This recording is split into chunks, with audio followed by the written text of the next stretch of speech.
Salam, hər vaxtınız xeyir olsun. Bugünkü dərsimizdə biz position xüsusiyyətinin fixed və sticky dəyərlərindən danışacağıq. Keçən dərs absolute və relative dəyərlərindən danışdıq. Keçək dərsə. Deməli, gördüyünüz kimi bu browserda görsənir. Bizim belə bir navbar hissəmiz var. Bir də p tagləri daxilində mən müəyyən laren mətnləri yazmışam. Və ümumi səhifənin body hissəsinə 500 VH dəyərində hündürlük vermişəm ki, bizim burada bu cür scrollumuz yaransın.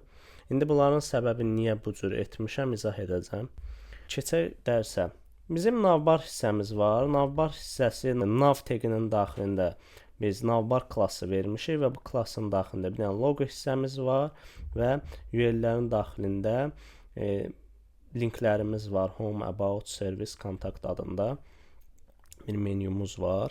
Bunun da aşağı hissəsində bir sectionumuz var, hansı ki daxilində p-lər qeyd olunub.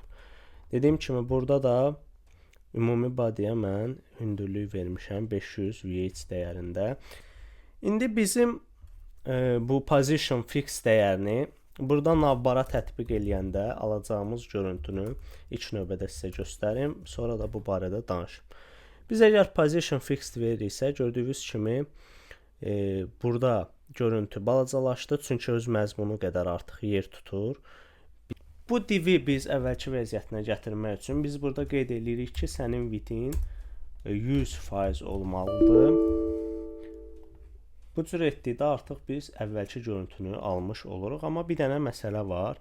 Burada yazı bizim navbarımızın alt hissəsinə keçir. Bunun da səbəbi odur ki, dediyim kimi position fixed verdiyimiz navbar hissəsi artıq öz ölçüsünü itirib axından kənara çıxdığı üçün bu hadisə baş verir.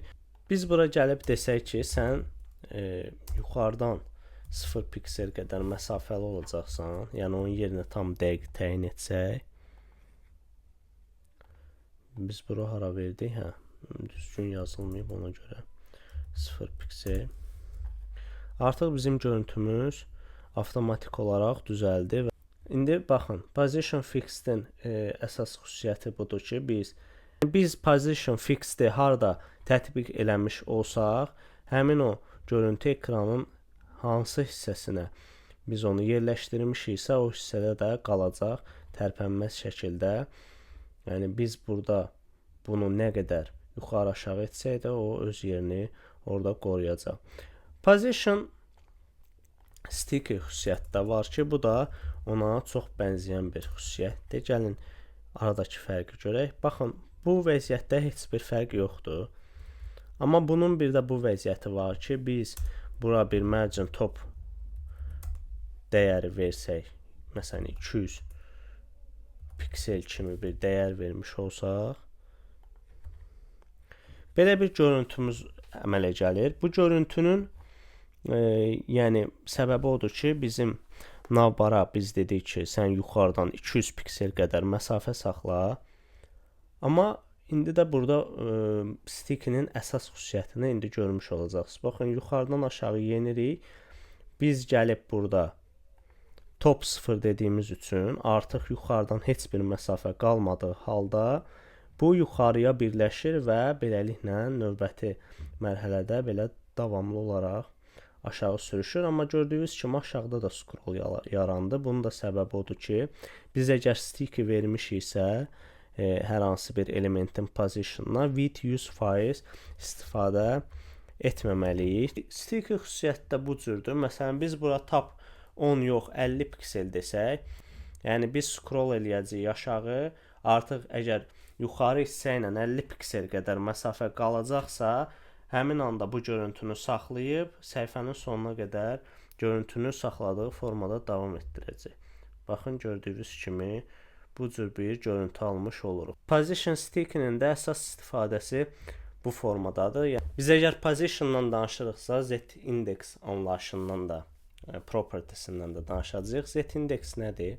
Məsələn, biz navbara gəlib, navbar hissəsinə gəlib z-index demiş olsaq, bu mənfi və müsbət dəyərlər ala bilir. Yəni sıfırdan yuxarı və sıfırdan aşağı dəyərlər və bu dəyərlərə uyğun olaraq necə yəni? Məsələn, biz navbara əgər z indeks -1 desək, bu avtomatik olaraq digər elementlərdən bir aşağı səviyyədə olacaq və ona görə biz burada bunu aşağıya doğru endirəndə biz digər elementlərin bunun üstünə çıxdığı halı, vəziyyəti görəcəyik. Gəlin baxaq, məsələn, z indeks navbara z indeks -1 dedik və səhifəni yeniləyək. Baxın, indiki halda aşağı düşdüyümüzdə biz buradan bunları çox rahatlıqla görürük ki, bu yazılar navbarımızın üstünə çıxır. Baxın, navbar olan hissənin background rəngini ağ eləyək və daxilindəki elementlərin rəngini biraz fərqli rəng eləyək. İndi baxın, belə elədikdə daha ətraflı görsənir. Z indeks -1 verdiyimiz üçün dəyəri. Bu arxa plan elementləri üst hissəyə, bizim navbarımızdan bir üst hissəyə yerləşmiş oldu. Yəni istədiyimiz halda biz bu cür xüsusiyyətlə istifadə edə bilərik. İstifadə edərikmi? Yəqin ki, hansısa veb layihədə bunu istifadə edəcəksiniz, amma bilməyiniz əhəmiyyətli dərəcədə lazımdır. Məsələn, biz gələk bu P teqlərinin hər hansı birinə bir ID verək. Məsələn, 1, 2, 3-cüyə bir ID verək.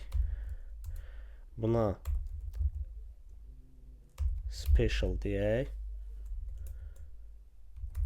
Special deyək və bu special ID-li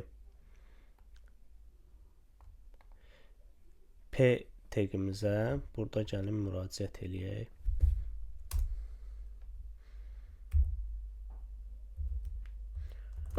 Deyək ki, sənin z indeksin -2 olsun. Görək nəsə bir dəyişiklik olacaqmı? Baxın, 1, 2 və 3 heç bir dəyişiklik olmadı. Səbəbi nədir? Biz ID vermişik, burada class adı qeyd eləmişik. Amma bu yenə də heç nə dəyişmədi. Bunun səbəbi nədir? Biz bunu hansı elementi tətbiq eləyiriksə, onun positionu olmalıdır. Yəni position mütləq şəkildə verilməlidir. Position verilməyən elementə biz absolut deyə bilmirik. Baxın, bu hissəyə gəldikdə axın düzəlir, lakin istədiyimiz effekti almırıq. Gəlin digərlərini burada.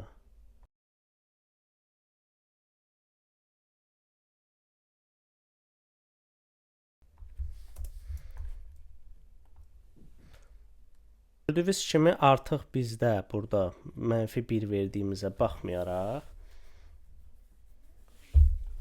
special ID-li elementimizə z indeksi bundan daha kiçik verdiyimiz üçün bu P teqi daha aşağı hissədə qalmış olur və üstə çıxmır. Əgər üstə çıxmanı istəyiriksə, bunu 0 eləyə bilərik məsələn. Gördüyünüz kimi 0 elədikdə artıq üstə çıxma hadisəsi baş verir. Digərlərini niyə sildim? Çünki biz burada hamısının z indeksi default olaraq 0 olduğu üçün biz burada verdik mənfi verəndə görüntüdə axında bir problem yarandı. Çünki P teqləri bir-birinin daxilinə girməyə başladı. O görüntünü müvəqqəti aradan çıxarmaq üçün bu Z indeks dəyərinin necə tənzimləndiyini daha sizə aydın başa salmaq üçün mən digər P teqlərini silmiş oldum. Gördüyünüz kimi görüntümüz bu cürdür. Z indeks mövzumuz da bura qədər.